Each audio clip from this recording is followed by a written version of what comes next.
Welcome to ఐఫై news channel. జరిగిన April 14th Ambedkar Jayanti సందర్భాన్ని పురస్కరించుకొని ఈరోజు జింక శ్రీధరన్న గారిని కలవడం జరిగింది. దీనికి ముఖ్య కారణం ఏదనగా ఎన్నో రోజుల నుంచి మన వేములవాడ గుడి దగ్గరలో ఉన్న అంబేద్కర్ 35 సంవత్సరాల నుండి ఉన్న అంబేద్కర్ విగ్రహాన్ని అక్కడ ప్రాంగణాన్ని కొద్దిగా శుద్ధీకరించాలని చెప్పే ఉద్దేశంతో చాలాసార్లు గత ప్రభుత్వంలో ఉన్న ఎమ్మెల్యే దగ్గరికి చాలాసార్లు బహుజన సేన రాజన్న సిరిసిల్ల ఆర్గనైజేషన్ తరఫున చాలాసార్లు వెళ్ళి కలవడం జరిగింది ఆ ప్రాంగణాన్ని శుద్ధీకరించాలని. అయినప్పటికీ ఇప్పుడు కొత్తగా ఏర్పడ్డ కాంగ్రెస్ ప్రభుత్వం వేములవాడ శాసనసభ్యులు ఆసినన్న గారిని అధికారంలోకి వచ్చిన వెంటనే కోరిన వెంటనే వారు మా నిర్ణయాన్ని కాదనలేక సంవత్సరంలోకి ఈ ప్రాంగణాన్ని శుద్ధీకరిస్తానని మాటిచ్చి అదేవిధంగా 2025 ఏప్రిల్ 14 రోజున వచ్చి ఇక్కడ జయంతి ఉత్సవాలు జరుపుకోవడం జరిగింది.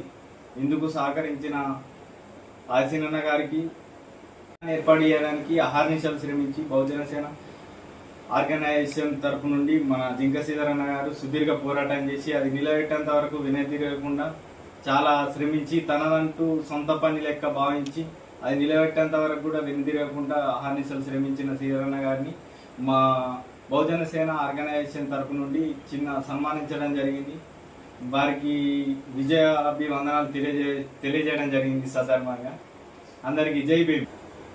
బహుజన సేన రాజన్న సిరిసిల్ల ఆర్గనైజేషన్ ప్రధాన కార్యదర్శి లక్ష్య సాగర్ తమ్ముడు మొన్నటి రోజున డాక్టర్ బిఆర్ అంబేద్కర్ గారి 134వ జయంతి వేడుకలను బహుజన సేన మరియు జయంతి ఉత్సవ సమితి ఆధ్వర్యంలో ఘనంగా జరుపుకున్నందుకు తమ్ముడు సంతోషకరంగా ఈరోజు నన్ను సన్మానించడానికి రావడం చాలా సంతోషకరం.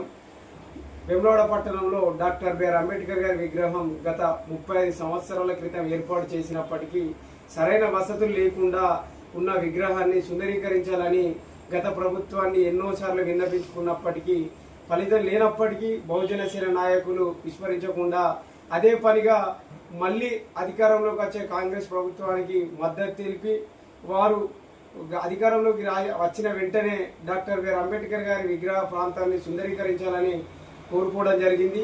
అదేవిధంగా గౌరవనీయులు వేములవాడ నియోజకవర్గ శాసనసభ్యులు ఆది శ్రీనన్న గెలిచిన వెంటనే వేములవాడలో ఉన్న డాక్టర్ బిఆర్ అంబేద్కర్ గారి విగ్రహాన్ని అభివృద్ధి చేస్తానని వారి జయంతికి ప్రణాళికతో రావడం చాలా సంతోషకరం. వచ్చి 1 year లోపు డాక్టర్ బిఆర్ అంబేద్కర్ గారి విగ్రహాన్ని అభివృద్ధి చేస్తా అని చెప్పిన మాట నిలబెట్టుకున్నందుకు బహుజన సేన తరఫున వారికి హృదయపూర్వక ధన్యవాదాలు తెలియజేసుకుంటూ ఇట్టి పోరాటంలో నా వెంట ఉండి అనుక్షణం నాతో నడిచిన బహుజన సేన ప్రధాన కార్యదర్శి లక్కే సాగర్ గారికి మరియు నేదురు శ్రీకాంత్ గారికి నేదురు రాజు గారికి హృదయపూర్వక ధన్యవాదాలు తెలియజేసుకుంటూ ఈరోజు నన్ను సన్మానించినందుకు వారికి పేరు పేరున ధన్యవాదాలు తెలియజేసుకుంటున్నా. జై భీమ్. జై భీమ్.